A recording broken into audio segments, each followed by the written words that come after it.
क्या मुख्यमंत्री जी कुछ कहना चाहते हैं? जी माननीय अध्यक्ष जी, जी 8 तारीख को जब रिजल्ट आए सब ठीक था।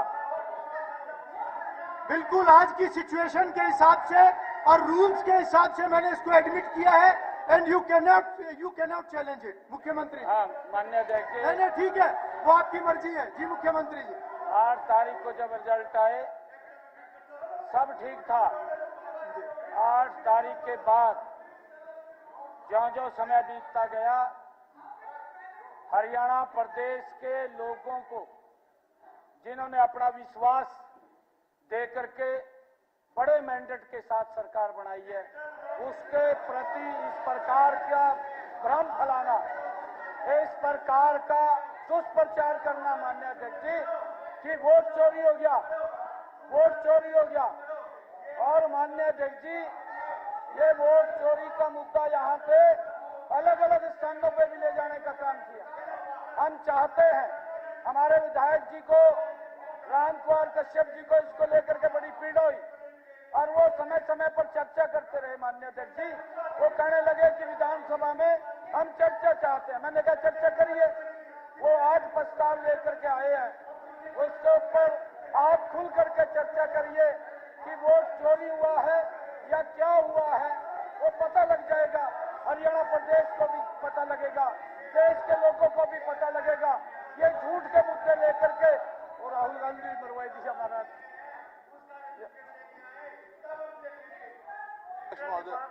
जी राम कुमार कश्यप जी, अध्यक्ष महोदय, राम कुमार कश्यप अध्यक्ष महोदय, जी उठा साहब, एक मिनट जी उठा साहब।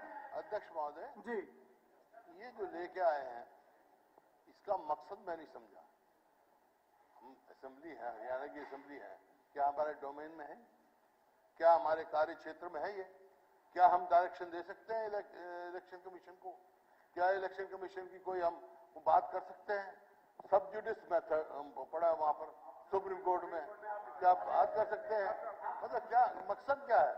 अध्यक्ष महोदय देखिए, हमारा जब समय आता है वंदे मातरम आया, क्योंकि हमारा मकसद ये है कि हम गाते हैं वंदे मातरम, हरियाणा असेंबली में गाते हैं। हालांकि हाँ रेजोल्यूशन हमारे पास आएगा तो हम उस पर रिएक्ट कर सकते हैं। रेजोल्यूशन तो दिया नहीं, रेजोल्यूशन तो आया नहीं। माननीय अध्यक्ष जी जी क्योंकि जो मैंने बात कही थी अभी हमारे विपक्ष के नेता चौधरी भूपेंद्र सिंह हुड्डा जिसके ऊपर बात कर रहे हैं, क्योंकि जिस प्रकार की मैंने कहा स्थितियां बनी, राहुल गांधी ने हरियाणा को कोट करके कहा है, कोट करके कहा है माननीय अध्यक्ष जी, कोट करके कहा है कि वोट चोरी हो गया, वोट चोरी हो गया। हम जानना चाहते हैं यहां इस महान सदन के अंदर भी माननीय अध्यक्ष जी, इस महान सदन के अंदर भी नारे लगाए गए भी वोट चोरी कर लिया, वोट चोर की सरकार है। भाई हम चाहते हैं चर्चा मैं फिर से एक बार मैं रूल फिर से पढ़ के सुनाता हूँ। देश को पता लगना मैं एक बार रूल फिर से पढ़ के सुनाता हूँ, सभी बहुत लर्नेड हैं। जी कोर्ट किया है, हरियाणा को कोर्ट किया है भी वोट चोरी कर ली। ने कोई आप पर सवाल नहीं उठाया है। राहुल गांधी जी ने इलेक्शन उठाया है सवाल, कमीशन पे सवाल उठाया, उठाया, इलेक्शन कमीशन पे उठाया, चैनल इलेक्ट्रोल पे उठाया, इलेक्ट्रोल पे उठाया, इलेक्शन कमीशन पे उठाया। इन पे क्या सवाल उठाया? देखिए इलेक्शन कमीशन है, देखिए ये मैंने ये इलेक्शन कमीशन हुड्डा साहब, ये मैंने रूल 84 के तहत इसको एडमिट किया है और मैं रूल 84 दोबारा पढ़ के सुना देता हूं। मैं दोबारा पढ़ के सुना देता हूं। रूल 84 क्या कहता है? मंत्री जी मैं एक बार रूल 84 पढ़ के सुना देता हूं ताकि थोड़ी क्लैरिटी हो जाए अगर कोई कंफ्यूजन है तो। A motion that the policy और सिचुएशन और statement or any other matter to be taken into consideration shall not be put to the vote of the assembly, but the assembly shall proceed to discuss such matter immediately after the mover has concluded. देखिए आज उन्होंने situation का जिक्र किया है, मुख्यमंत्री जी ने भी उसके बारे में बोला है। मंत्री जी आप इसके बारे में जो कहना चाहें, मैंने एडमिट किया है।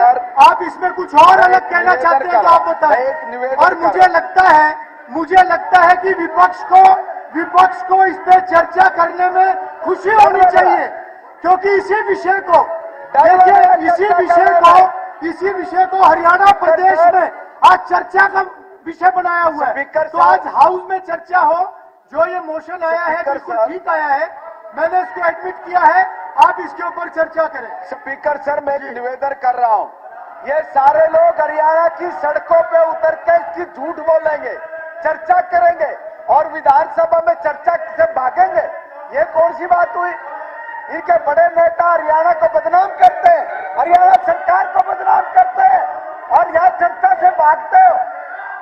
जो बात चर्चा आप लोग सड़कों पे करते हैं, सदन में करिए। आप लोग, आपके नेता सड़क पे झूठ बोलते हैं, चलिए हम लोगों का सहयोग मिलकर झूठ बोलते हो और आज जब सदन में चर्चा हो रही है उससे भाग रहे हो। ठीक है मंत्री जी, ठीक है। मैं एक बात महोदय, मंत्री जी ऐसे उंगली करके बात करते हैं, ये कोई तरीका है विधानसभा में बोलने का?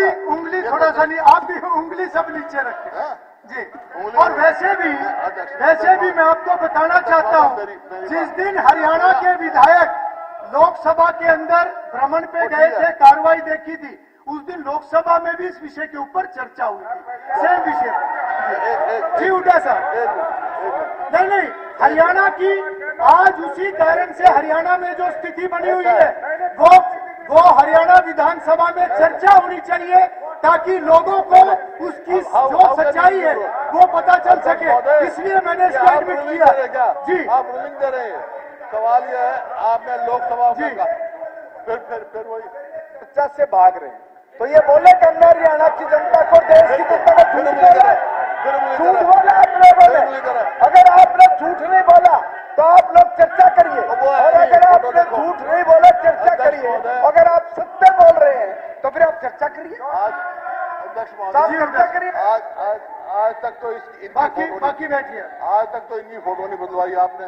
फोटो वहाँ कुछ है, यहाँ मंत्री कोई पूछ रहे। फोटो अगले सत्र से पहले बदल जाएगी, करते हैं। इसमें मंत्री जी और यंग लग रहे हैं। नहीं, आपने कहा कि लोकसभा में चर्चा हुई, ठीक है, क्योंकि इलेक्ट्रल रिफॉर्म्स जो है तो लोकसभा में हो सकता है। तो मेरा सवाल एक बात का है, क्या आप कोई इलेक्ट्रल रिफॉर्म ला सकते हो? देखिए, किन परिस्थितियों में चर्चा हो सकती है मैंने आपको बता दिया है, मैंने बता दिया।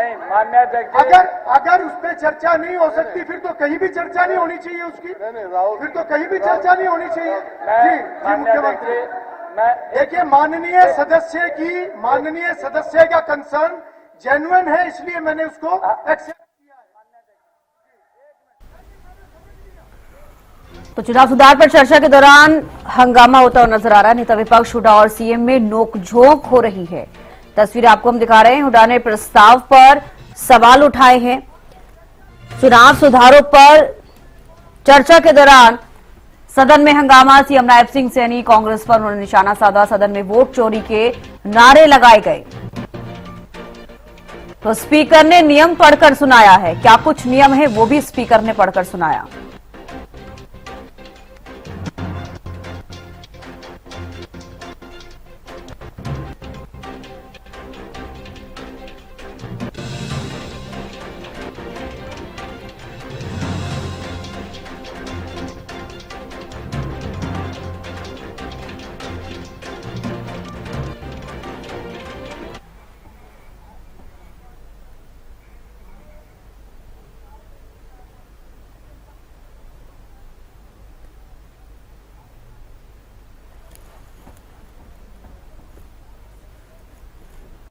को देंगे, लेकिन यहाँ पर माननीय अध्यक्ष जी वोट चोर गति छोड़ के और रैली लेकर आए। देखिए, मैं ये भी क्लियर कर देता हूँ। देखिए, एक तो मैं वो भी क्लियर कर देता हूँ, ये केवल चुनाव सुधार का विषय नहीं है। मैं उससे भी आगे बता रहा हूँ। मैं पढ़ के सुनाता हूँ, कृपया ध्यान से सुने। हाँ, विषय है चुनाव सुधारों की प्रक्रिया से पैदा हुई स्थिति पर चर्चा करने वाले, वही मैंने कहा है, सिचुएशन पे चर्चा। आज प्रदेश के अंदर अगर ऐसी स्थिति बनी है तो वो प्रदेश की जनता को जानने का पूरा अधिकार है कि उसके अंदर क्या सच्चाई है। जी हरियाणा विधानसभा के चुनाव को क्या मैं ये पूरा पढ़ के सुना दूं आपको? नहीं, हरियाणा ऐसे शोर विधानसभा मचाने के से कुछ चुनाव नहीं को होगा। खराब किया है। ऐसे शोर मचाने से न आज कुछ होगा न भविष्य में कुछ होगा। होगा वही तो नियमों के हिसाब से होगा। हरियाणा इस शोर से कुछ नहीं होगा। ये शोर से कुछ नहीं होगा। क्या आप चाहते हैं मैं पूरा पढ़ के सुनाऊं? मैं पूरा पढ़ के सुनाता हूं, आप बैठिए। मैं पढ़ के सुनाता हूं, मैं पढ़ के सुनाता हूं। चलिए सर एक मिनट, जी अरविंद जी, एक मिनट हुड्डा साहब, एक मिनट सुनो भाई, हम भी सुनते हैं आपको। एक बात आओ सर, स्पीकर सर, अब ये पूरे देश में 12 से 13 स्टेटों में एसआईआर हो रहा है। एक मिनट, हरियाणा में भी अब शुरू होगा तो हम कम से कम उस स्थिति को कराएगा तो इलेक्शन कमीशन, लेकिन हम क्लियर तो करें। एसआईआर का तो जिक्र ही नहीं है। क्लियर तो करें। एसआईआर का जिक्र नहीं है मंत्री जी। नहीं, दूसरा ये जो भ्रम की स्थिति पैदा हुई है सारे में, ये उसको लेके है, वो भ्रम दूर करने के लिए है। This is not about SIR. जी जी, हरियाणा को लेकर पूरे देश में बदनाम किया गया, जगह जगह विधानसभा और बूथों का जिक्र किया, और हरियाणा की विधानसभा में उसका खुलासा ना हो, पता तो लग जाए ये गद्दी चोर, वोट चोर, क्या क्या बातें कहकर देश की लोकसभा में स्पष्टीकरण देना पड़ा, और जिसको कोर्ट गया वहां पर चर्चा ना हो। चलिए बातें करते राम कुमार कश्यप जी, आप अपना प्रस्ताव पढ़िए। नहीं, नो पॉइंट ऑफ ऑर्डर हो गया सर। मैं बार बार नहीं ऐसा नहीं होता। राम कुमार जी आप पढ़िए। बनाने से हर चीज को दबाव से बनवाना चाहते हैं। सुधारों से उत्पन्न स्थिति दबाव से कोई चर्चा चीज नहीं की बनी जाए। जाएगी। अगर एक अच्छे विषय में चर्चा हो रही है तो आपको उस चर्चा में हिस्सा लेना चाहिए। ऐसा नहीं है फिर इसका प्रदेश में चर्चा क्यों होता है? हो गया, चलिए बात आ गई सर, इधर से यही कौन बात आ बोलेगा? गई। ये सड़कों पे ये सब बात बोलेंगे मगर विधानसभा में चर्चा नहीं करेंगे, है? नहीं, सब लोग वहां तो चर्चा करोगे, मीडिया में चर्चा करोगे, लोगों में चर्चा करोगे, विधानसभा में चर्चा से भागोगे, विधानसभा में चर्चा से भागोगे, भगोड़े हो तुम, भगोड़े हो, यहाँ पर हर भगोड़े। लोकसभा में विधानसभाओं के चुनाव होते रहते हैं। भारत में स्वतंत्र चलिए बैठिए आप लोग बैठिए, ये रोज रोज का काम मत करिए। आप इस तरह से अगर हाउस को नहीं चलने देंगे ये कोई अच्छी बात नहीं। आप बैठिए आप लोग। प्रक्रिया में आज प्रदेश की जनता सुनना चाहती है, चर्चा सुन के प्रदेश की जनता जानना चाहती है। अगर उस विषय के ऊपर चर्चा हो रही है तो आपको चर्चा में भाग लेना चाहिए। ये शोर नहीं मचाना है। आप लोग बैठिए अपनी सीट पे, आप लोग बैठिए अपनी सीट पे। विश्वसनीय जन विश्वास नहीं, आप लोग बैठिए अपनी सीट पे। सुधारों की कड़ी में एक मिनट राम कुमार जी, चुनाव आयोग द्वारा विभिन्न आप राज्यों अपनी बात में रखिए। मतदाता सूची के निर्माण और पुनर्निरीक्षण की प्रक्रिया निरंतर जारी है। हरियाणा भी इस प्रक्रिया से अलग नहीं है, किंतु जनता के मन में शायद यही उनकी चिंता है। उत्पन्न हुई बैठिए है। आप लोग। हरियाणा के नागरिकों को यह चिंता है कि पात्र मतदाताओं के नाम सूची से न कट जाए या पात्र व्यक्तियों के नाम सूची में शामिल न हो जाए। ऐसी स्थिति में यह आवश्यक है कि हरियाणा विधानसभा में इस महत्वपूर्ण विषय पर सार्थक चर्चा हो। विधानसभा लोकतांत्रिक संवाद का उच्च आप लोग बैठिए, आप लोग बैठिए। जनता की देखिए, भावनाओं मैं और कुछ चीजें आशंकाओं को रिपीट नहीं सरकार करना तक चाहता। प्रभावी बहुत ढंग बातें से होगी, आप लोग पहुंचा सकते बैठिए। हैं। नहीं, चर्चा के ऐसे। माध्यम से यह आप लोग बैठिए। सुनिश्चित किया जा सकता है कि नहीं, ये गलत हो रहा है। आप लोग बैठिए, पूरी आप तरह लोग बैठिए। पारदर्शी, सरल और जन हितैषी हो। विधानसभा में यह भी विचार किया जाना चाहिए कि जागरूकता अभियानों का और मजबूत किया जाए, विभिन्न स्तर पर सहायता केंद्र स्थापित हो तथा शिकायत निर्माण की व्यवस्था सुदृढ़ हो। इसके साथ ही किसी भी मतदाता का नाम बिना उचित कारण सूची से न हटे, यह सुनिश्चित करना भी आवश्यक है।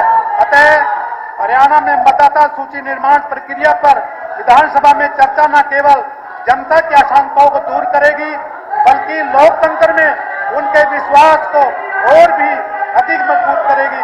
मेरा सभी से निवेदन है, लोकतंत्र कृपया अपनी सीट पर बैठिए। सदस्य प्रदेश की जनता देख रही है, आप सबको पूरे हाउस को देख रही है। बनाने संबंधी चल रहे प्रदेश की जनता देख रही है पैदा हुई और प्रदेश की जनता चर्चा चर्चा सुनना चाहती है कि हरियाणा आप लोग विधानसभा बैठिए की कृपा करके। प्रक्रिया तथा कार्य संचालन संबंधी नियमों के नियम 84 के अंतर्गत सदन में चर्चा की अनुमति देने की कृपा करें। जय हरियाणा।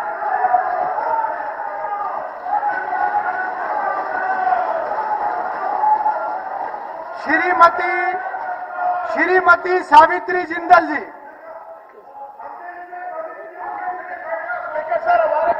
श्रीमती सावित्री जिंदल। माननीय अध्यक्ष महोदय, माननीय अध्यक्ष महोदय, आपने मुझे चुनाव सुधार जैसे महत्वपूर्ण विषय पर आफ्ताब जी बात बैठिए, करने का बैठिए। मौका दिया। आप लोग इसलिए मैं बैठिए। आपका धन्यवाद करती हूँ। माननीय अध्यक्ष महोदय, हम इस सदन में अक्सर ईज ऑफ डूइंग बिजनेस पर चर्चा करते हैं, लेकिन आज मैं ईज ऑफ वोटिंग की मांग करती हूँ। समय आ गया है कि हम अपने चुनाव प्रक्रिया को 21वीं सदी के भारत के अनुरूप ढालें। भारत का चुनाव आयोग एक संवैधानिक संस्था है जो सरकार के अधीन नहीं है। आप अपनी बात रखिए, माइक से आपकी बात जारी है। अधिकार और दायित्वों का उल्लेख किया गया है। अनुच्छेद 325 यह सुनिश्चित करता है किसी भी पात्र नागरिकों को धर्म, जाति या लिंग के आधार पर मतदाता सूची से बाहर नहीं रखा जाएगा।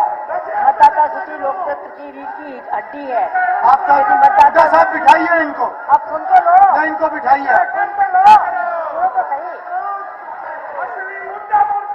यदि मतदाता सूची शुद्ध, स्वस्थ और निष्पक्ष नहीं होगी तो चुनाव की निष्पक्षता भी प्रभावित होगी। हमारा चुनाव आयोग विश्व स्तर पर सम्मानित संस्था है जो लगभग 1 अरब मतदाताओं के चुनाव सफलतापूर्वक संपन्न कराता है।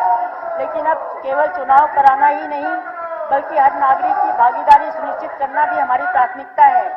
आज करोड़ों प्रवासी मजदूर, बुजुर्ग, दिव्यांगजन और ड्यूटी पर तैनात कर्मचारी केवल दूरी और व्यवस्थागत कठिनाइयों के कारण अपने मताधिकार से वंचित न रह सके। सभी विषयों पर चर्चा हो चुकी है, लीडर है। बहुत अच्छी चर्चा हो चुकी है, इस पर कीजिए चर्चा। और सरकारी सेवाओं में अभूतपूर्व सफलता प्राप्त की है।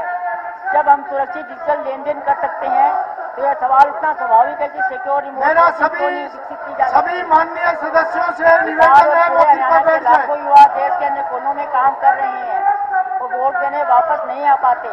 हमें भारत के कोने कोने में ई वोटिंग प्रणाली लागू करनी चाहिए ताकि देश के किसी कोने में बैठा कोई भी वहीं से वोट डाल सके। मेरी सरकार से मांग है कि जल्द से जल्द एक सुरक्षित ई वोटिंग प्रणाली लागू की जाए। माननीय अध्यक्ष महोदय, कुछ और महत्वपूर्ण सुधार प्रस्तावित करना चाहती हूँ। ऑटोमेटिक वोट रजिस्ट्रेशन, जैसे ही कोई युवा 18 वर्ष का हो उसका नाम अपने आप वोटर लिस्ट में जुड़ जाना चाहिए। आज के डिजिटल युग में उसे फॉर्म भरने के लिए दफ्तरों के चक्कर नहीं काटने पड़ने चाहिए। चुनाव विवादों के त्वरित निपटारे के लिए विशेष फास्ट ट्रैक न्यायालय बनाए जाएं। मतदाता जागरूकता अभियान स्थानीय भाषाओं और डिजिटल माध्यमों से चलाए जाएं। बुजुर्ग और दिव्यांग मतदाताओं के लिए तकनीक आधारित सहायता प्रणाली विकसित की जाए। माननीय अध्यक्ष महोदय, मैं सदन के माध्यम से कहना चाहती हूं कि लोकतंत्र तभी मजबूत होगा जब मतदाता सूची शुद्ध होगी। लोकतंत्र केवल वोटर लिस्ट में नाम होने से पूरा नहीं होता बल्कि मतदान की वास्तविक सुविधा से पूरा होता है। आइए हम सब मिलकर एक ऐसी चुनाव प्रणाली बनाएं जहां हर भारतीय की आवाज, चाहे वह हिसार में हो या देश विदेश में, लोकतंत्र में गूंज सके। लोकतंत्र का उत्सव तभी पूरा होगा जब हर नागरिक की इसमें भागीदारी होगी। वंदे मातरम। जय हिंद। धन्यवाद। श्री अर्जुन